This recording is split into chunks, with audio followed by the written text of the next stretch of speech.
Hey, my name is JCB, and we've made it to 5 reviews. Finally, I know this is very late, but I thought in today's review we would take a look at something a little bit special to me.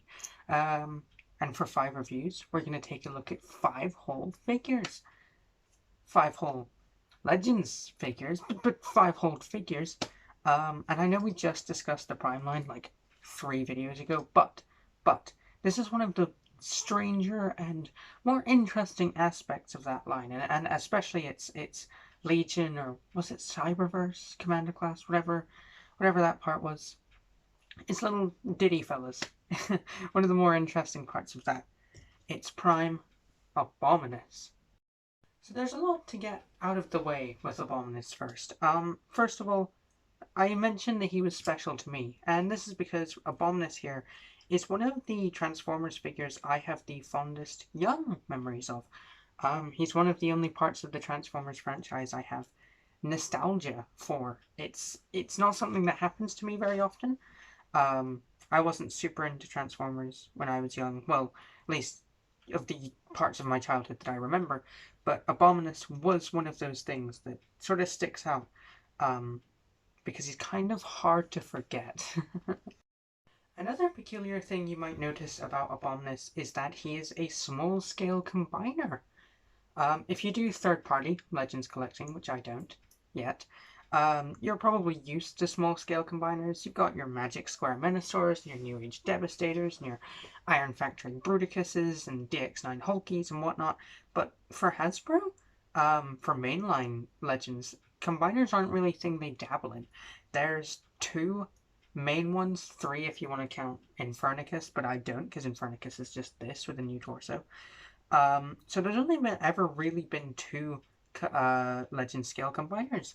Also, Abominus was the only combiner released, only to my knowledge, released as part of the Prime line. So there's a lot of strange. He's a very weird individual, but we'll talk more about that in depth in the review, starting with his individual robot modes.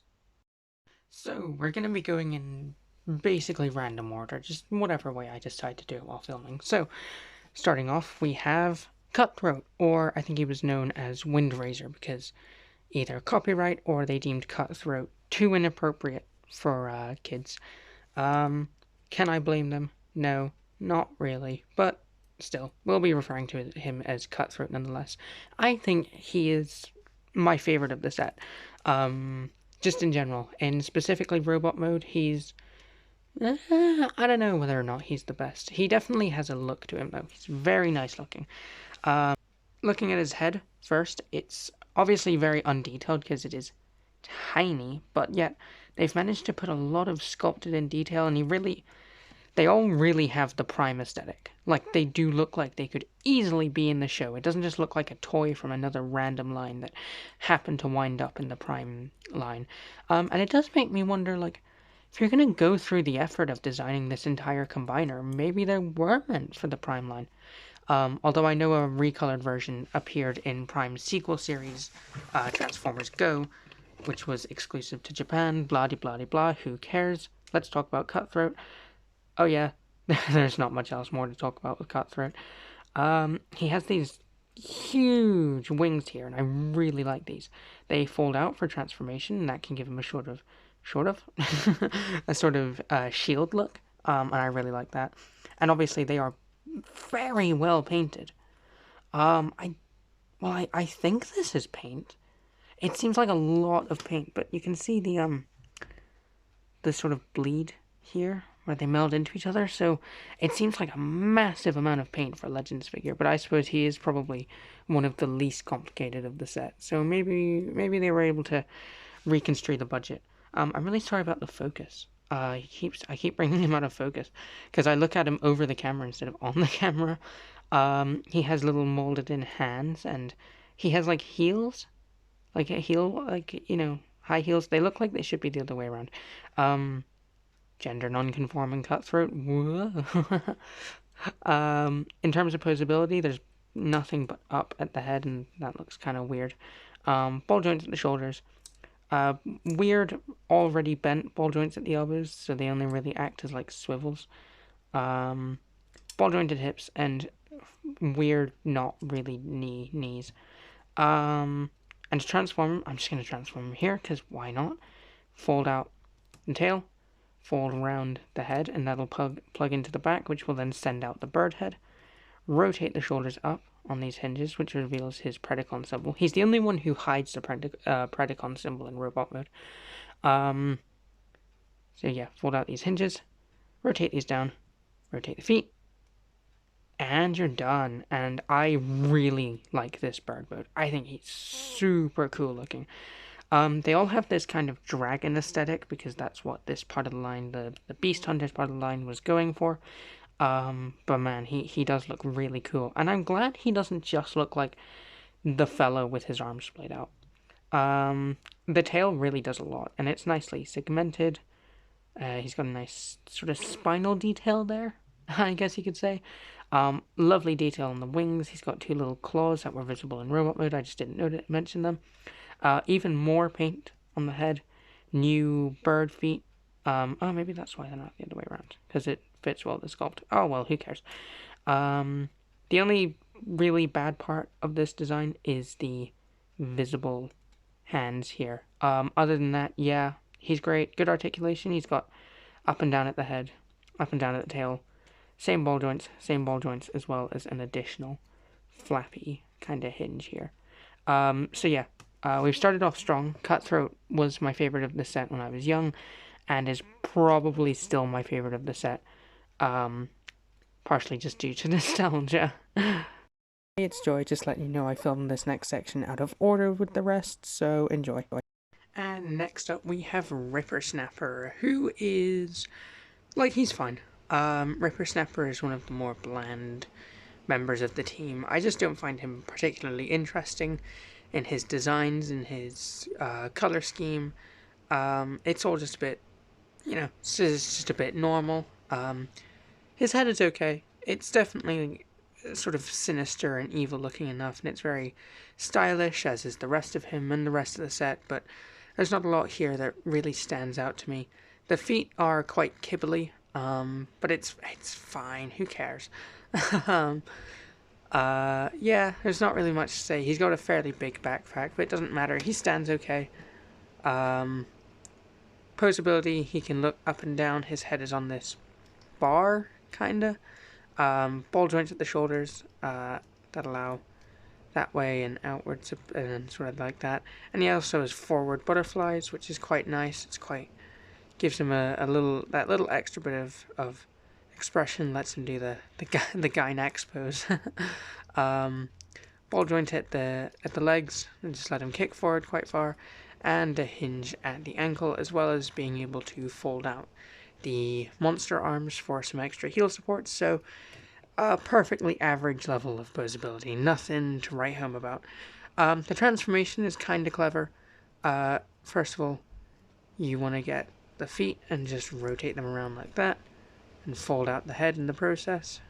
Same on the other side. I'll show you that again just to make sure. All the way around, like that. And then plug them in together. Take this section on its double hinge and just rotate it forward, and you'll see it's got 3 grooves and 3 grooves, and they plug together. Yay! Fold the head around like that if you want. You can just fold. You can also fold it back like that. That doesn't actually fit. Oops. But just fold that forward. It doesn't really tab in, if I'm being honest, but you can also fold down the tail. Just get it in a way that where everything sort of fits together. And here you have his sort of dinosaur land shark mode. I say dinosaur because this was actually repainted into Grimlock a few times, if I recall correctly. And it's the same story as the robot mode. The head is quite nice. Nice little bit of detailing. It's definitely sort of sinister enough. I think I said that before, actually. Yeah, he's just a nasty wee shark fella with a big fin and a huge gap back here. It's shh, who cares? Posability, he's got... These are actually on weird faux ratchets. They click into place. I'm not sure why. And ball joints here, so he can run and sort of dive. I don't know. He's fine. This figure's fine. I don't know. I don't know. I don't know what you want. What more you want me to say? He's got good styling, an ugly little code, branding code. What are these called? Product code. I can't remember. Who cares? This is Ripper Snapper. He is fine. So next up is Sinner Twin, or Twin Strike, as he was known. And this one is probably the best looking of the set. He is just nice, you know? I love the head sculpt. It's very sinister. It's very devilish. He just looks evil. I like the colors. I'm not a big yellow person, but he wears it well with the teal and the accents of this metallic-y pink. I like the head, hand, arm things. I like the backpack. It cleans up well. And he has a stand port, which is kind of crazy. It means that he's the only one in the set with stand potential.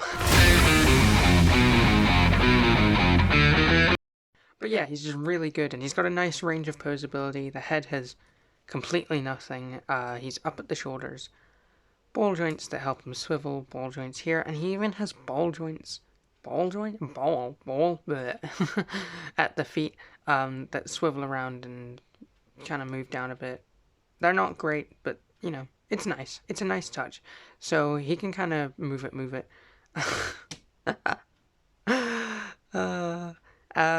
On his transformation, first. Ooh, that was the transformer noise. Fold in his head by opening up the chest plate. Rotate around the doggy heads on their hinges. This sort of bracket here with the front legs attached will swing round and sort of encase around these ports, sockets for the doggy heads. Leave the tails up for now. These pieces will come out. This one's very tight, and it doesn't even come out all the way. But sorry, that's not right. I didn't show that very well. You want to pull it out, bring it up and round, and pop it back in. And this one just comes out because mine has a QC error where they didn't put the pin in. So it just comes out. He just didn't have a pin. Pop that on. Rotate his little doggy feetsies round. Fold the tails down. Make sure the little bracket piece doesn't come off. And here we have the monster mode. The two-headed beastie. I keep calling it a dog, but it's really not a dog. These are very dragonic. Is that a word? I just made a word. A good word at that. But they have nice little painted eyes and nice little painted horns and just really nice detailing whole way down here. The top has some okay detailing with some nice spine parts and nice little segmentation here on the tails. That the tail still has the 3mm peg. Let's find out. Oh, he's still got that stand potential. So you can get like good leaping poses, and this mode definitely, I won't say definitely, but it has one of the best posing of the set, of the beasts in the set. Same ball joints at the front legs that allow for outwards and of course forward and back. The bracket can shift up and down if you need that, and the heads are on ball joints so they can go all over the place. So he can really move around. He's really expressive. He looks good. Not when he's, in focus, and I'm not trying to fix his little butt there. He looks good. My only complaint is that I wish the little bracket here pegged in a bit better. Or pegged in at all, I should say. It's really only held on with friction. Other than that, yeah, Sinner Twin is probably one of the best of the set. He's really nice. And here we have Blight, or more commonly Blot, and I really like this design. I really like this interpretation of the design. I love his sort of doofy, tough guy head. He, I don't know, he just looks really, really good. The arms are nice and beefy, with these good, nice little painted yellow accents that really goes well with the purple and the lavender. Same with the faces, silver and red. He's got his Predacon symbol. I'm just pointing out details without telling you why they work, because I don't really feel like I need to. He just kind of looks cool. You know what doesn't look cool? This kind of blows. And it seems to faux form. I think the implication is that this is this, but like I might just be wrong. Because there's no reason for this to faux form, because there's no interpretation or accuracy that you're trying to adhere to. So why it would need to faux form is beyond me, but regardless, the back kibble kind of stinks. But other than that, he looks, or butt kibble, I should say, because it's technically attached to his buttocks.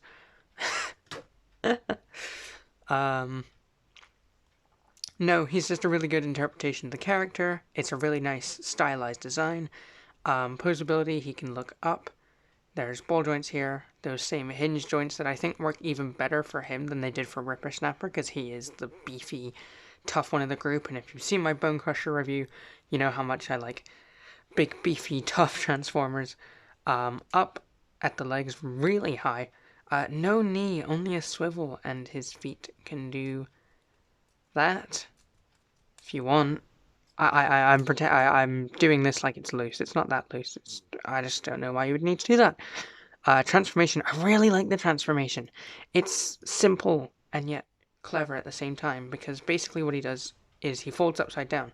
You want to rotate the feetsies around and rotate the hands in, and then swing either side of the body, sort of like this, and fold this back down. Rotate the head over, or flip the head over, I should say, and swivel the little armsies around from his feet, I don't know, I really like that conversion. Pardon me. I think it's really clever. I think it's really...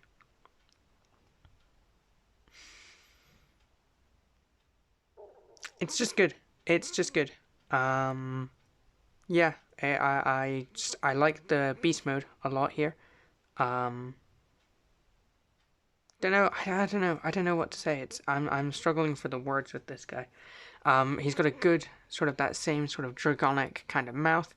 I like his sort of opening claws here. Obviously he has mostly the same articulation as the robot mode, minus the butterfly, any sort of butterfly joint. He only sort of has the whatever this is. I don't know why you'd want to do that. Oh, he can do a little jig. He can do a little dance. That's nice. The leg posability, other than that, is kind of bad, and the fists are a major eyesore. But it's fine. It's fine. It's fine. He's good. I like this one. This one's decent. And finally, the leader of the group. I've saved the best for last. It's Hunger. Just kidding. This one is actually the worst. He just doesn't look cool, does he? He's too sort of fat. No fat shaming. No fat shaming. He just doesn't look cool in any sort of way. He looks beefy in a bad way. Like, Blot is supposed to be the beefy one. You don't want the leader to be the big one, the big bruiser that stands at the back. You want him to be the one who stands at the front with the big commanding energy, and this guy just has none of that. That's also due in part to the fact that he's basically the same size as any of the other ones. He's barely any different in size, which is very strange for a 5-way combiner, and will have major repercussions in the combined mode. But we'll get there. The look is it just doesn't work for me. He's not really got enough color breakup. The beige is just... Why? Why would you pick beige? In what universe is this off-white and intimidating Decepticon-y color? The red is done nicely enough, and the red paint is color... Oh. Oh, that's not red paint. The beige is the paint. The beige paint is color matched quite nicely, I suppose, and the yellow accents help break things up, but I just don't care. Even the head sculpt isn't really doing anything for me. Yeah, I don't like Hunger. Transformation, dead easy. I know all of them are dead easy, but like this one is dead easy to the point where I don't even find it that fun. Flip around the tail, flip down the little heads, and get the arms up, and here you have his two-headed dragon mode, very reminiscent of the G1. I'm not going to say he's probably the closest of the G1, he's actually one of the more further away ones. Him and Ripper Snapper, probably the two most disconnected from their G1 versions. I'd say Ripper Snapper more so than Hunger, but Hunger is still pretty far. If you want to get him a bit closer, and you don't want this kind of classic T-Rex stance, what you can do is fold back the claws and sort of get these down, and now he's kind of on all fours in a way. I don't know. Posability here. Oh, I forgot to talk about robot mode posability. Oh well. Ball joint here. This is also the leg joint. Up and down at the heads. These are also the feet joints. Ball joint at the arms, or at the legs for the dino mode. Those are obviously the arm ball joints. And a swivel here for transformation. So Hunger, overall, worst of the set, by far. And his tomfoolery has not yet ended, because he makes the combined mode a pain in the bottom. But we'll get to that. Right now, in fact. Blot and Ripper Snapper easily do the most amount of conversion into their leg modes from their robot modes, while Cutthroat and Sinner Twin usually do absolutely nothing. I mistransformed Sinner Twin just to give a more interesting look, and Hunger does about the same, regardless of where you start. Overall, the conversion to limb or body part modes are simple, not too interesting, and combining them feels okay, although the connections between the legs are fairly weak. But overall, it's not too difficult, and it's fun enough to work. And here we have the final combined mode of Abominus, and I have seen sweet shops less colorful than this guy. He is wild. In terms of colors, I've heard a lot of people refer to him as a Jolly Rancher, more so the exclusive clear recolor that came out. But yeah, I can see what people mean. He is very taste the rainbow. Other than that, the design is like it's almost there. It's just missing a little extra detail work. It's not as cohesive throughout as you'd want a combiner to be. For example, this big plain block of lavender here, the little spindly legs of Ripper Snapper here. Of course, the entire torso just isn't the look. Hunger is far too small. It doesn't work proportionally at all. The Infernicus version fixes this a small bit, but it's still definitely got a few issues. Obviously, I've mistransformed this arm here, which gives him this more kind of claw, as opposed to the sort of four-finger thing that he has before. And Cutthroat remains almost entirely unchanged. Other than that, he's very... he's almost there, in my opinion. It's mostly Hunger that's the issue here. He's just not pulling his weight like the rest of the team are. He doesn't do enough. He's not big enough.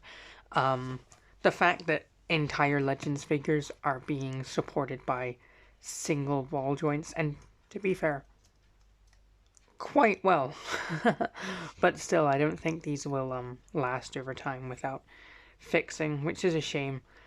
In terms of posability, you have ball joints, elbow joints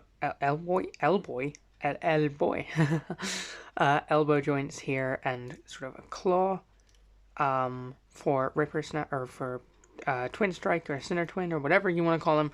Well, I'm going to call him Daryl from now on. Or when he's in his normal configuration, these also act as sort of fingers. And then on the other arm, it's much the same, but instead you have the neck here that acts as a sort of wrist. You have ball joints at the hips, no knees. Ripper Snapper has foot articulation. Blot does not. So, not superposable, but I don't really expect it. He is like deluxe sized, give or take.